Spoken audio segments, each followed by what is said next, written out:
Assalamualaikum warahmatullahi wabarakatuh. Kembali lagi bersama Sublahan Radio. Untuk menambah semangat, jangan lupa di like dan subscribe serta tekan tombol lonceng biar tidak ketinggalan cerita horor di channel ini. Langsung saja ke ceritanya. Riuh terdengar suara dari ponsel bersahut-sahutan ketika Timmy, Zaki, Rafa dan Ezra tenggelam dalam game online dengan konsep Battle Royale yang sedang populer saat ini. Mereka berempat adalah teman satu kos yang kebetulan kuliah di kampus yang sama meski berbeda jurusan. Liburan semester baru dimulai tapi keempat pemuda itu mulai kebingungan memikirkan cara mengusir bosan selain dengan bermain game. "Bosen gua nih, ngecamp yuk, Tim," ujar Zaki. "Hayuk aja gua mah, kemana? Lo ikut gak, Fa?" tanya Timmy pada Rafa. "Selamat aja yuk, gimana?" celetuk Rafa. "Lewat jalur Gucci, seru," balas Timmy. "Oke, lusa kita berangkat ya," Zaki memastikan. Zaki, Timmy dan Rafa memang sering kali naik turun gunung. Beda halnya dengan Ezra, si anak band yang lebih suka menghabiskan waktu di studio musik. Namun kali ini Ezra sedikit tertarik dengan ajakan Zaki. "Gua ikutan, dong. Masa gua sendirian di kosan, bisa lumutan entar gua," ucap Ezra. Spontan Zaki, Timmy dan Rafa menoleh ke arah Ezra. Senyum Ezra mereka memberi sinyal yakin akan ucapannya barusan. Sementara ketiga temannya saling berpandangan satu sama lain. "Lo yakin, Ezra?" tanya Rafa memastikan, disusul dengan anggukan cepat Ezra. "Tapi lo kan belum pernah naik gunung," ucap Zaki. "Terus, kalau gua belum pernah, jadi gak boleh nyoba naik gunung gitu?" "Bukan gitu, Ezra. Cekek, udah, gak usah keselamat treknya berat kalau lewat Gucci. Merbabu aja deh ya, kesian si Ezra mau nyobain rasanya ngecamp. Kali aja dia pensiun jadi anak band." Timmy menyela ucapan Zaki, kemudian mereka terbahak bersama. Pada hari yang telah ditentukan, mereka akhirnya sepakat untuk naik ke Gunung Merbabu dan memilih jalur yang paling sepi, yakni jalur Wekas. Perjalanan dari Jakarta menuju kota Semarang mereka tempuh dalam waktu 7 jam menggunakan kereta api.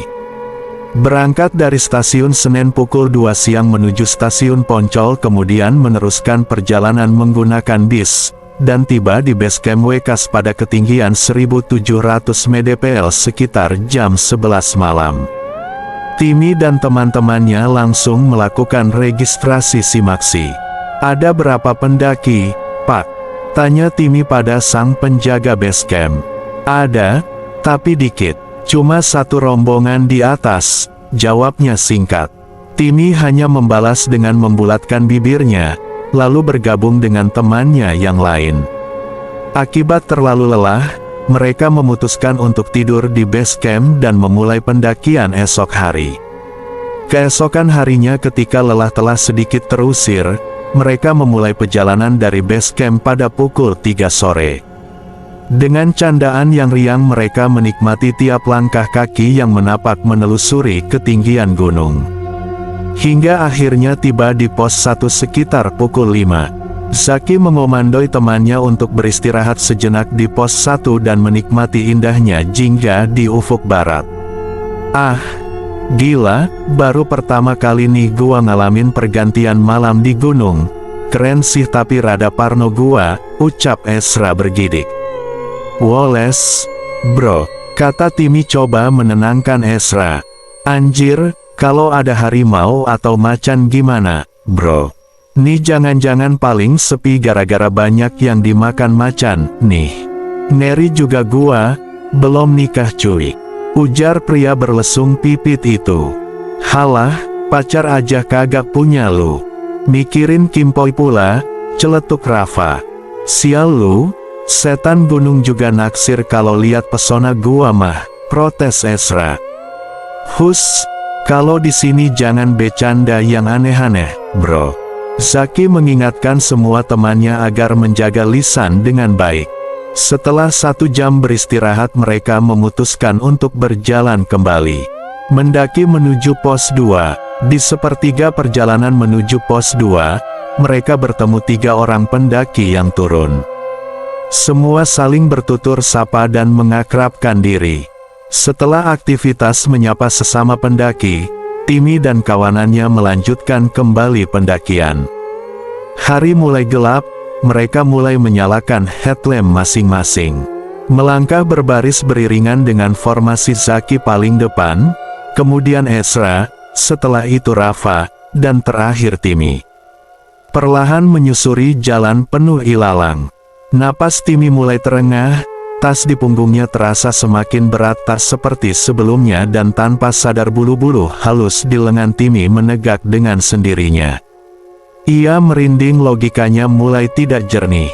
Tiba-tiba lelaki berjanggut tipis itu merasa ada tangan yang menggenggam lengan kirinya. Waits! Seketika Timmy mengibaskan tangan kirinya dengan kasar. Ia sadar berada paling belakang dan sedikit tertinggal jauh dari teman-teman di depannya. Jadi sangat tak mungkin ada orang di belakangnya dan lagi rombongan pendaki yang tersisa hanya tim mereka. Timmy menghembuskan pelan napasnya dengan teratur. Mencoba menjaga keseimbangan pikirannya agar tidak berpikiran aneh. Wallace Woy, Wallace! Teriak Timmy pada teman-teman di depannya. Seketika ketiga temannya pun menghentikan langkah untuk menunggu Timmy bergabung kembali. Udah malam, Tim, cepetan ngapa jalannya, ujar Ezra yang juga mulai kelelahan. Setibanya di pos 2 sudah hampir tengah malam, mereka langsung coba membuka tenda untuk tempat beristirahat. Camping ground di pos 2 ini memiliki bentuk tanah yang sangat landai dan luas, sumber airnya juga sangat melimpah. Cukup nyaman untuk berkemah di area ini. Selesai mendirikan tenda yang cukup besar, mereka menghabiskan waktu dengan mengobrol santai sembari menyesap segelas kopi dan menghabiskan sebatang tembakau. Terkecuali Zaki, ia bukan seorang perokok. Di tengah obrolan mereka, Ezra yang sedang duduk pada sebuah batu berukuran sedang, lagi-lagi melemparkan candaan tentang binatang buas dan juga setan gunung, dan kali ini Rafa yang menegurnya. Ezra, lu kalau ngomong di gunung mesti pakai saringan, jangan asal enjeplak. Ezra menanggapinya dengan kekahan kecil. Serius gua, ucap Rafa dengan nada sedikit meninggi. Iye, Wallace napa, bro? Udah gak usah ribut, mending tidur dah yok. Besok kita samit ngejar sunset, ujar Zaki menengahi kedua temannya tersebut. Akhirnya sekitar jam 3 dini hari, mereka semua beranjak dari duduknya menuju ke tenda untuk tidur. Keesokan hari sekitar jam 11 siang mereka bangun, tapi cuaca di luar sedang hujan deras dan tidak memungkinkan untuk memulai pendakian kembali. Menjelang jam 2, hujan baru mereda tapi kabut tebal dan basah mulai turun ke pos tempat mereka mendirikan tenda. Dengan banyak pertimbangan, akhirnya mereka mengurungkan niat untuk melanjutkan pendakian dan tetap tinggal di camping ground pos 2. Timmy berniat menyalakan api unggun, tapi karena kondisi tanah yang sedikit basah dan ranting yang lembab usahanya gagal total. Mereka memasak nasi dan nugget serta kentang goreng ala kadarnya untuk mengisi perut yang mulai kelaparan. Anjir, naik gunung cuma buat ngeliat hujan sama kabut doang. Di rumah juga bisa kali, keluh Ezra disambut gelengan kepala Zaki. Woi, santai dong, bos. Lu yang mau ngikut kan, kita gak pernah maksa. Lu juga kalau ngebacot asal aja, pakai bawa Om Poci, Mbak Kun sama Mer. Gelah, gak banget lah, umpat Rafa. SSSTTT, Zaki melotot ke arah Rafa, dan pria itu nampaknya paham maksud Zaki untuk menyudahi pertengkarannya dengan Ezra. Angin gunung mulai menyiksa mereka dengan suhu dinginnya. Zaki mematung memperhatikan Ezra dari kepala hingga ke kaki dengan serius. Bola matanya kemudian bergerak ke sekeliling. "Omongan kalian tolong dijaga ya, di hutan ini gak cuma ada kita saja," ucap Zaki. Kemudian mulutnya merapalkan sesuatu. Selain paling kalem di antara temannya yang lain, Zaki adalah seorang anak indigo yang mempunyai kemampuan lebih dari manusia pada umumnya. 15 derajat Celcius, suhu yang cukup menusuk sampai ke tulang. Zaki berdiri dan mengajak yang lain untuk menyusulnya ke dalam tenda. Dia dan Timmy berjalan di depan dan mulai terlibat obrolan serius. "Lo lihat apa aja, Zak?" tanya Timmy sambil berbisik. Banyak banget, kayaknya memang pesonanya Ezra sampai ke mereka." "Terus, sekarang gimana?" "Beberapa janji gak ganggu, tapi ada satu yang keras kepala," jawab Zaki. Tak lama berselang mereka mendengar suara tawa wanita melengking, yang cukup cumiakan telinga dan membuat bulu kuduk meremang. Ezra dan Rafa yang semula berjalan di belakang, lari tunggang langgang mendahului Zaki dan Timmy di depannya. Hari itu mereka semua kompak tidur lebih awal dan terbangun pada jam 2 dini hari untuk summit mengejar sunrise nantinya.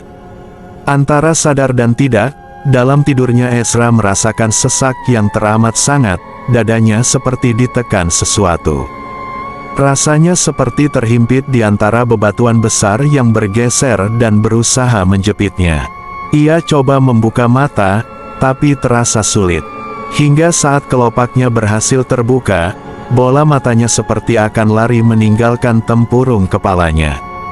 Ingin sekali berusaha menjerit tapi mulutnya terkunci rapat. Tangan dan kakinya seolah membeku, tak dapat digerakkan. Arek.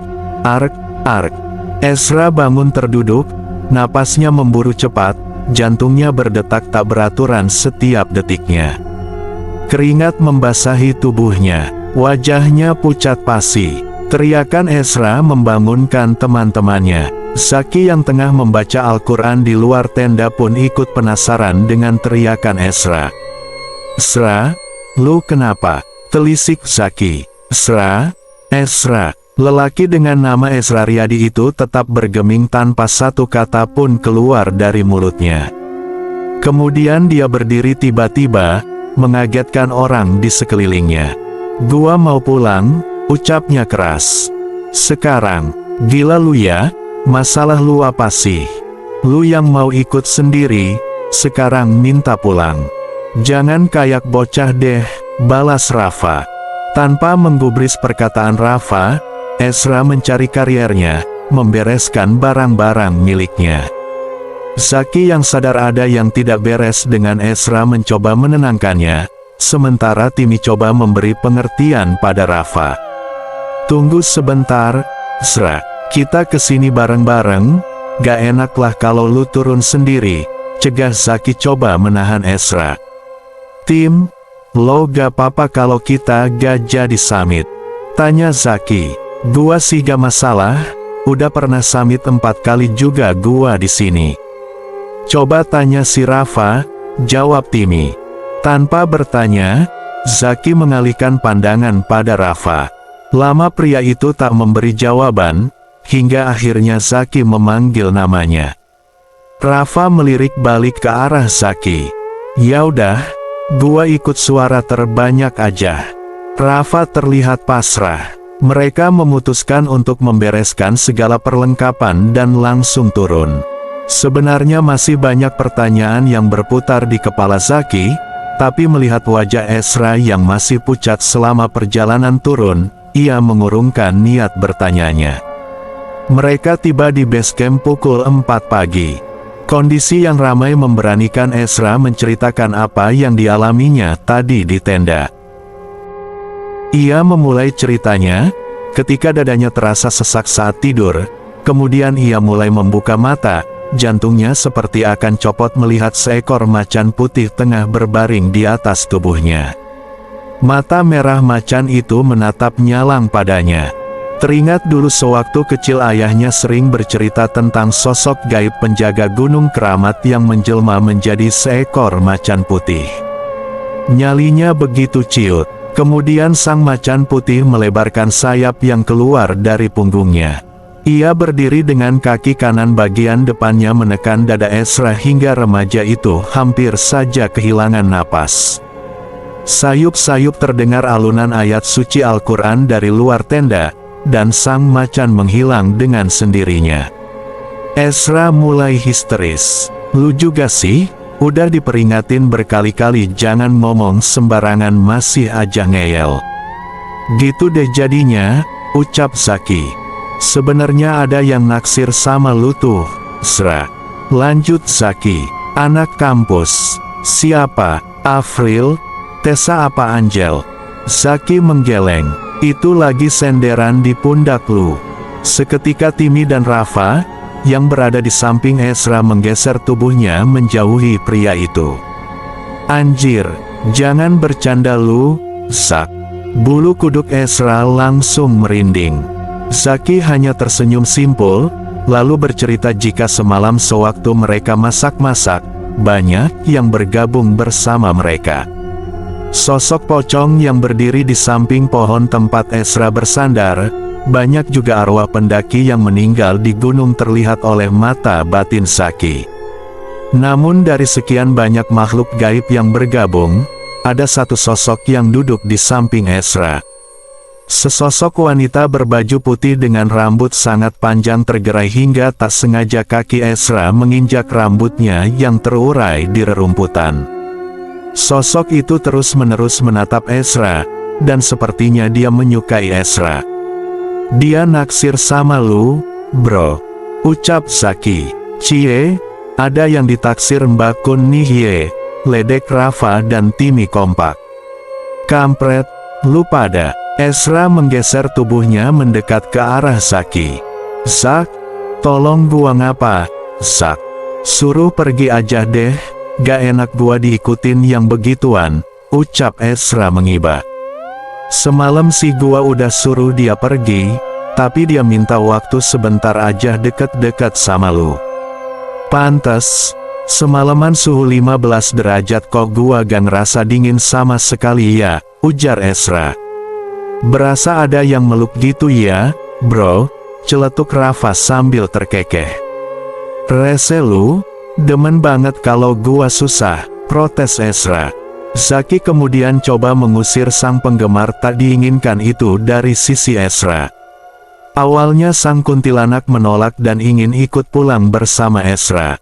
Hingga Ezra sempat mendengar tangisan memilukan dari kuntilanak tersebut. Namun Zaki terus menggertaknya dengan merapalkan ayat-ayat suci Al-Quran. Sang kuntilanak pun menyerah dan kembali ke tempat asalnya. Akhirnya mereka berempat kembali ke Jakarta tanpa personel tambahan.